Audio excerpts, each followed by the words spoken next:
Bonjour et bienvenue au Salon de l'Agriculture. Nous sommes sur le stand de l'Institut Agro et nous sommes avec le créateur du jeu Agro Challenge. Bonjour Vincent, bienvenue.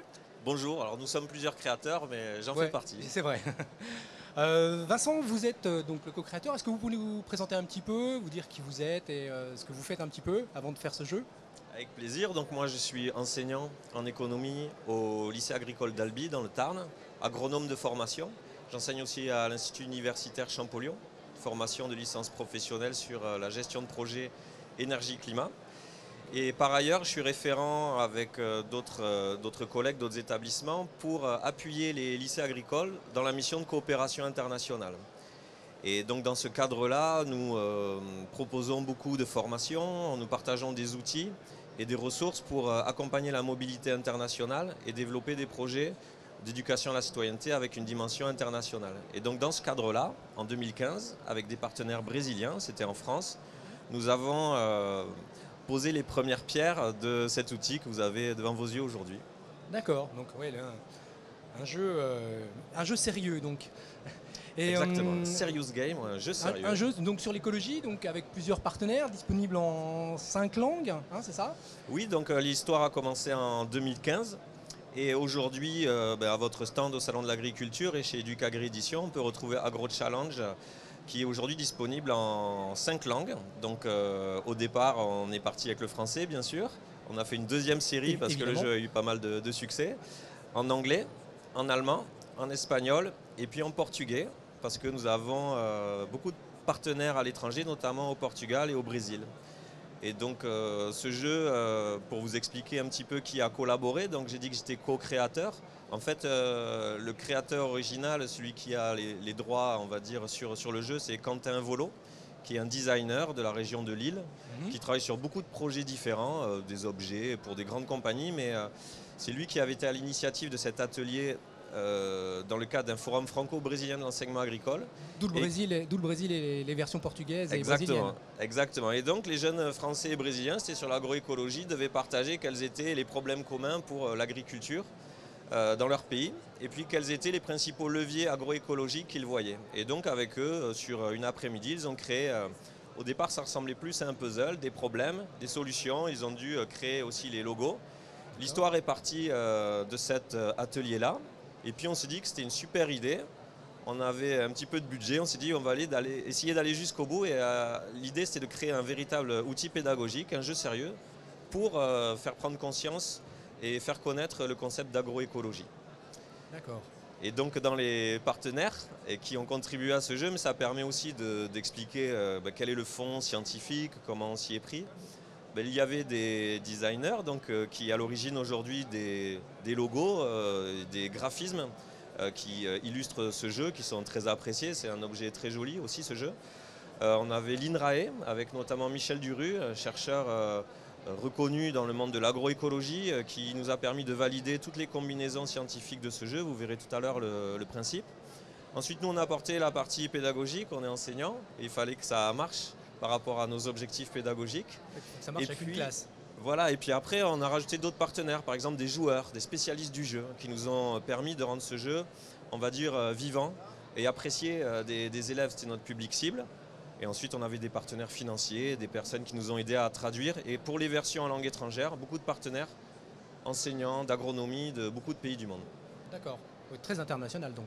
Exactement, c'était une belle aventure avec beaucoup d'anecdotes aussi, je peux en citer quelques-unes. C'est vrai que nous, de cette base, on a créé des prototypes qu'on a testés avec nos élèves et quelques anecdotes, mais des élèves à moi en BTS Axe, donc très connaisseurs de l'agriculture, en voyant les logos du designer sur les tracteurs. Bon, je pense que pour le commun des mortels, ça passe inaperçu, mais eux avaient repéré que ce n'était pas un outil pour travailler le sol, mais un outil pour faire des andins quand on fait les foins. D'accord. Ça, c'est un élève qui nous a alerté là-dessus, et le designer, il en a appris un peu plus sur les machines agricoles. D'accord, ouais, des petites anecdotes effectivement qui sont assez intéressantes. Ouais. Personne n'aurait les repéré, quoi. Exactement. Et puis pareil, sur le jeu, au départ, vous verrez, il y a un principe où on a la réponse au dos de la carte.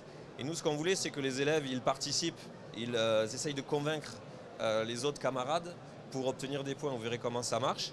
Et les premiers tests qu'on a fait, ça ne fonctionnait pas vraiment. Et là, c'est les spécialistes du jeu qui se réunissaient dans des bars tous les soirs pour faire plein de jeux. On allait les voir avec nos prototypes.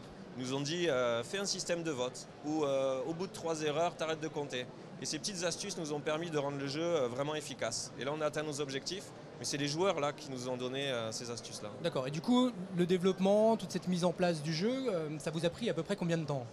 Je pense qu'on a mis 2 ans au départ avant d'arriver à la bonne formule, trouver les partenaires financiers aussi, et du Agri Édition qu'on remercie y a contribué, comme l'Office franco-allemand pour la jeunesse ou le ministère de l'Agriculture et de la souveraineté alimentaire. Et ensuite, voilà, première version française, 2-3 ans après, je ne me souviens plus des dates exactes. Et ensuite les versions en langue étrangère qui étaient des déclinaisons, adaptées aussi, puisque en fonction des contextes, des pays, des langues, il y avait des petites subtilités aussi intégrées. Oui, forcément, parce qu'on parle du Brésil, on parle de pays, vous avez parlé, je me souviens du Bénin et des choses comme ça. Oui. On n'a pas les mêmes cultures, on n'a pas les mêmes problématiques. Du coup, comment est-ce que vous adaptez ça en fait dans ce jeu? Alors c'était une de nos inquiétudes, puisque les logos ou les graphismes ressemblent à des fermes européennes ou nord-américaines parfois. Et je me souviens très bien de quelqu'un de l'île Maurice qui m'avait dit « T'inquiète pas, nos jeunes, comme vos jeunes, ils jouent aux mêmes jeux vidéo. C'est exactement comme ça que l'agriculture est représentée. Ils font le lien entre la réalité et cette représentation. Ça marchera, il n'y a pas de souci. » Et c'est vrai que dans la réalité des tests qu'on a pu faire au départ, le jeu a beaucoup voyagé en Asie, en Europe, en Amérique du Sud, Amérique du Nord. À chaque fois, le retour était très positif. Ce n'était pas du tout un problème au niveau des graphismes. Par contre, au niveau du vocabulaire, au niveau de la manière, on va dire, de présenter l'agroécologie, là, on est allé un peu plus en profondeur et on a vu que déjà en France, il y a plusieurs définitions. On en met 3 dans le jeu. Celle du ministère, celle de la science sur laquelle on s'est basé, de l'INRAE, et puis celle plutôt du monde associatif aussi qui revendique le terme d'agroécologie. Et puis petit à petit, comme ça, avec d'autres partenaires, on a affiné. Par exemple, l'agriculture extensive dans le jeu français qui est inscrite telle qu'elle. Au Brésil, ils nous ont dit, surtout, il ne faut pas appeler l'agriculture extensive comme étant une des pratiques agroécologiques. Oui, parce que chez eux, ça pose problème. Ça pose problème. Derrière, il y a la déforestation, des conséquences sociales dramatiques, souvent. Donc, on a rajouté agriculture extensive durable. D'accord. Ou alors, on va dire les pesticides, c'est pesticidas ou agrotoxicos, selon ce qu'on pense, et entre le Brésil et le Portugal. Et comme on voulait que ça s'adapte à ces deux publics, on a rajouté ces 2 termes qui ne sont pas sur la version française. Il a fallu faire un consensus, quoi. Vraiment être sûr que ça fonctionne partout, quoi. Du coup, ça donne envie de jouer. Est-ce que vous pouvez nous présenter, Vincent, un petit peu ce jeu, comment ça fonctionne? Parce qu'il y a différents types de jeux à l'intérieur du jeu. Avec plaisir. Donc oui, alors au départ, c'est vrai que je vous ai parlé d'un puzzle. Maintenant, ça n'a rien à voir.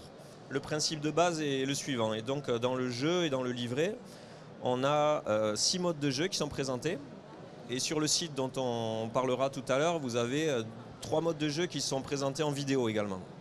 Donc ça aide à bien comprendre les règles.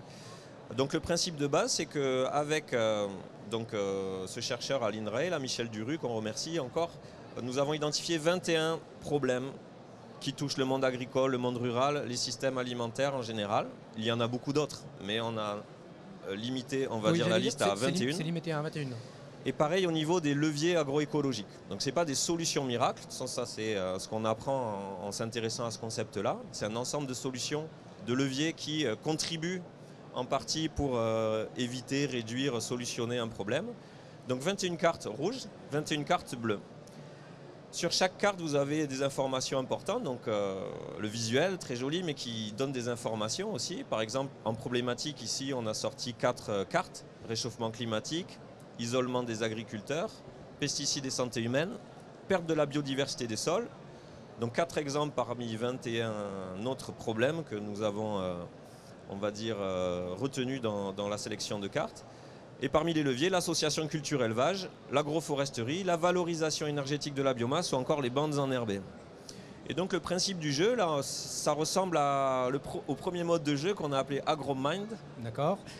Moi que j'utilise en classe par exemple, et pendant une demi-heure, il me faut une boîte de jeu pour 6 élèves à peu près, et ils y jouent pendant une demi-heure dans le silence et ils prennent du plaisir aussi.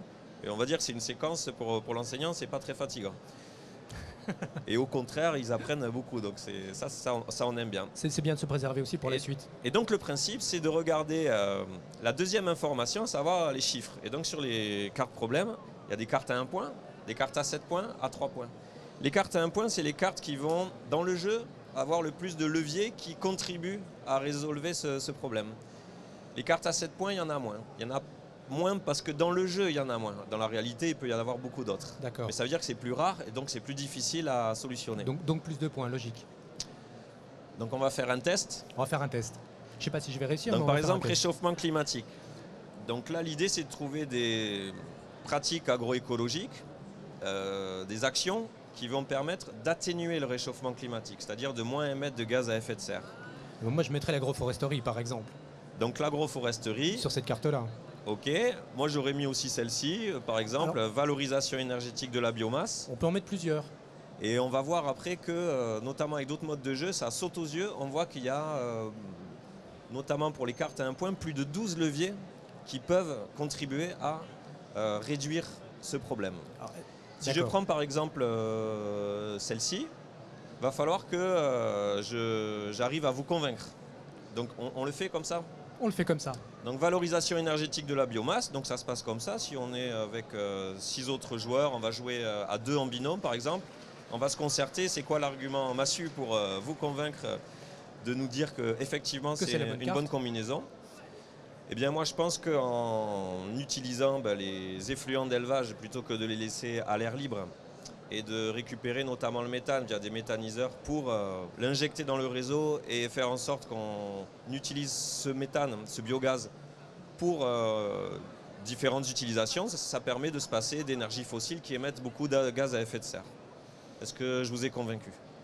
J'ai envie de dire oui. Alors, deuxième partie, c'est là où on a le côté magique de Agro Challenge, c'est qu'on a la réponse directement. Et donc si on retourne la carte, on voit que le petit logo ici correspond. Ça veut dire que la combinaison a été validée par nos amis de l'INRAE.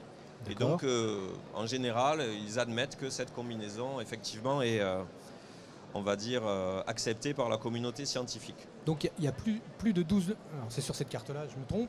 Donc, il y a plus de 12 leviers, malgré tout, derrière la carte. Alors, comme on a pensé à des joueurs qui peuvent être un petit peu comme vous, je ne vous connais pas précisément, mais qui peuvent être amenés à tricher, on a toujours autant de logos derrière, donc il y en a qui ne correspondent à rien. Oui. C'est juste le designer qui fait plaisir. C'est juste le designer, voilà. Donc ils ne correspondent absolument à rien. Et on se méfie, donc on fait attention. Mais le plus souvent, les cartes à 1 point, il y en a 12 au minimum, et nous-mêmes, on a été surpris en faisant le jeu. Alors ce qui compte dans le jeu, c'est de gagner. Donc je vais voir combien... Comment est-ce qu'on compte les points alors du coup, combien j'ai réussi à récolter de points. Bon, stratégiquement, j'aurais plutôt dû prendre une carte à 7 points, parce que je la laisse en jeu, et si vous faites la bonne combinaison, ça vous fera beaucoup de points. Mais en gros, là, moi, je marque 1 point parce que j'ai trouvé la bonne combinaison. Mais j'ai réussi à vous convaincre.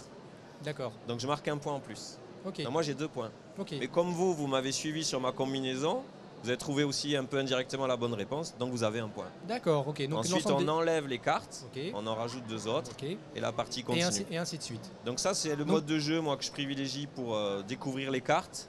Et là, on acquiert beaucoup de connaissances sur l'agroécologie. D'accord, et qui s'appelle AgroMind. Et ça, c'est AgroMind. Voilà. Okay. Ça permet de découvrir les cartes, d'engranger des connaissances. Et il y a des étudiants de l'ENSFEA qui font partie aussi de la maison ici représentée on va dire au Salon de l'Agriculture.